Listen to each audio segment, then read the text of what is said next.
আসসালামু আলাইকুম বন্ধুরা, আমাদের চ্যানেলে সবাইকে স্বাগতম জানাই। আজ আমরা বাদাম গুড় বানাবো। তাই গ্যাসের ফ্লেমটা লো করে কড়াই চাপিয়ে দিলাম। কড়াইয়ের মধ্যে একটু জল দিয়ে দেব। এবার 150 গ্রাম মতো গুড় দিয়ে দেব।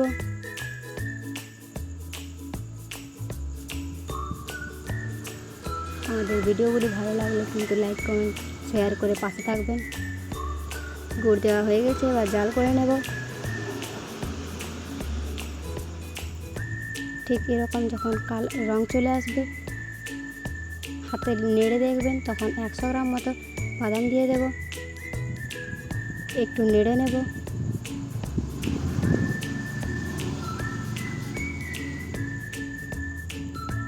নাড়া হয়ে গেছে, এবার প্লেটের মধ্যে ঘি বুলিয়ে নেব একটু। এবার ওই বাদামটা দিয়ে দেব প্লেটের মধ্যে। বাদাম দেওয়া হয়ে গেলে সেট করে নেব। সেট করা হয়ে গেছে, এবার রেস্টে রেখে দেব। আধ ঘন্টা রেস্টে রাখার পর এই দেখুন আপনাদের কাছে কত সুন্দর এক বাদাম গুড়।